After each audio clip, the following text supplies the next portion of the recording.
So he is Shashi Kumar, one of my follower through YouTube, and he used to follow me in WhatsApp also.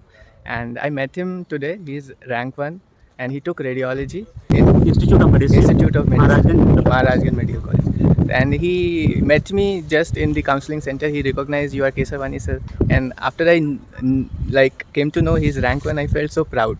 So let us hear from Dr. Shashi and also some tips from him, so that you can also study and follow him, follow his advice and get your dream seat like he got today, MD Radiology.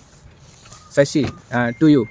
Hello, मेरा नाम शशि कुमार सिंह है। मैं Patna medical college का हूँ। मैं Kesarwani sir को YouTube पर देखता था हमेशा, और इनका जो मोटिवेशन वाला आता था ना, हॉस्टल, वो जो लिखते हैं सर, वो वाला फिल्म, मतलब एक जैसे आप कभी कभी ऐसा होता है कि डिप्रेशन होने लगता है, तो कोई सीनियर जब बताते हैं कि हाँ कर सकते हो, तब तक करते रहना जब तक कि हो न जाए एकदम। तो उससे थोड़ा सा मोटिवेशन अंदर से आता है कि कोई बंदा जो कर रहा है वो आप स्टूडेंट जैसे लगते हैं, तो अपने को रिलेट हो जाता है कि चलो कोई अपना हमारा भाई है, इस तरह से बोल रहे हैं, हम भी कर सकते हैं और सब कर सकते हैं। यही मुझे हमेशा फील होता था कि सरकार है तो अच्छा है। मैं बताऊं शशि, जैसे बहुत से टॉपर्स होते हैं, लोग सोचते हैं अरे नहीं वो तो टॉप किया, उसका माइंडसेट अलग है। माइंड अलग, एक्चुअली माइंडसेट अलग होता है, बट कैपेसिटी उतना ही होता है। तो अगर आप सोच सकते हैं कि आप कर सकते हैं तो आप कर सकते हैं। आज शशि ने ये प्रूव करके दिखाया, बिकॉज इसको, शशि को मेडिसिन मिल रहा था, डिफरेंट चीज़ें मिल रही थी, बट उसने सोचा कि he can do radiology and then he had made this impossible. So first you have to think it here to make things possible in reality.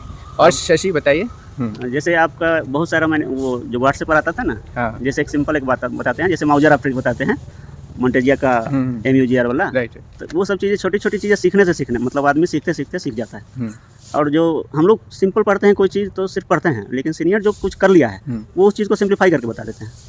तो वो सब चीज़ें मुझे आपसे, मैं तो उस समय ENT मुझे कम आता था, तो आपने पूछा था कि कौन कौन सब्जेक्ट वीक है उसका लिख के भेजो, तो व्हाट्सएप पर मैं भेजा था कि ENT ऑफ था और एनाटॉमी मुझे दिक्कत होती है, ECG में थोड़ी दिक्कत होती है, तो फिर आपने बहुत सारा उसके बारे में भेजा था। So like this I have held many, but it feels so great when I can meet somebody like, मतलब ऐसे बहुत लोगों को मैंने व्हाट्सएप से या फ़ोन से हेल्प किया है, बट जब इन रियल इन पर्सन मिलता हूँ और जानता हूँ कि हाँ ही उन्होंने कुछ किया, कुछ अचीव किया, तो बहुत ही खुशी होती है। मैं शुरू में सर देखा तो मैं सोचा पूछ लूँ क्या, फिर सोचा कि अभी पहले करा लेता हूँ, फिर लास्ट में जाकर पूछूंगा जरूर। अच्छा डॉक्टर शशि, अब आप बताइए, फ्यूचर जो जूनियर्स हैं जो मुझे फॉलो करते हैं, जो अब आपको भी फॉलो करेंगे, उनके लिए टिप्स। आगे का अभी नीट PG एग्ज़ाम है, that is in April, right?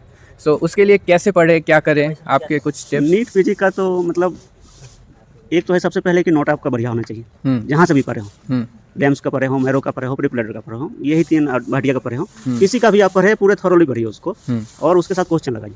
जितना ज़्यादा क्वेश्चन लगा पाएंगे, जो वीक सब्जेक्ट है उसका जितना क्वेश्चन लगा सकते हैं उतना ज़्यादा आपको क्लियर होगा सब कुछ। अच्छा, और डॉक्टर शशि, ऐसे बहुत लोग घबराते हैं कि मैरो से पढ़ लिया, अब उनको लगता है कि नहीं प्रीप्लेडर वाला नोट्स भी देख ले, डैम्स का भी देख ले। एक नोट को एक ही से पढ़ना चाहिए। मैं अपना गलती किया हूँ, पहले प्रवीण सर से पढ़ा था, बाद में फिर चेंज किया, मैरो का पढ़ा। मैरो का जैसे मैडम अच्छा पढ़ाती है, लेकिन उसमें कहीं कहीं वो करेक्शन आता है, विंडोज में टन बजता है घंटी, यहाँ करेक्शन वहाँ करेक्शन, तो पहली बार सुन लिया, कुछ चीज़ गलत याद कर लिया, बाद में जब करेक्शन विंडो आया तो फिर उसको करेक्शन के लिए दोबारा सुना, फिर अब इस पर मैं देवेश सर का भी वो ले लिया हूँ, नोट ले लिया हूँ, पढ़ने के लिए सोच रहा था। ये बहुत गलत तरीका है, मतलब तो कोई एक पढ़िए, कोई एक पढ़िए। और मेरा भी यही कहना है कि अभी आपके पास अराउंड 1-2 महीने हैं, उसमें आपने जो भी पढ़ा है उसको अपना बेसिस बनाइए, उस पर अपना फेथ रखिए और उसको ही रिवाइज करिए। अगर आप उसी को अच्छे से पढ़ लिए, क्योंकि एग्जाम में सिलेक्शन इस पे डिपेंड नहीं करता कि आप कितना सही कर रहे हैं, डिपेंड करता है कि आप कितनी कम गलतियां कर रहे हैं। अगर आपको जितना आता है आप उतना सही करके आ गए तो आपका सिलेक्शन हो जाएगा, और आपको जितना आता है उसमें से आप हो गया कि आप कंफ्यूज्ड हैं, आप सिली मिस्टेक कर दिए,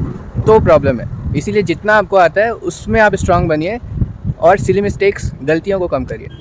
अपने वीक सब्जेक्ट्स को पहचानिए, जैसे डॉक्टर शशि ने पहचाना था कि उनका ENT था, तो उन्होंने हेल्प सीख किया किसी सीनियर से, किसी मेंटर से या किसी कोचिंग इंस्टीट्यूट के टीचर के, उसको ENT को इन्होंने स्ट्रांग किया। तो अपने वीक पॉइंट्स को स्ट्रांग करिए और आपके पास जो आपके स्ट्रेंथ्स हैं उस पर वर्क करते रहिए, वीकर को और स्ट्रांग करिए, and you will be able to do it like he has done it.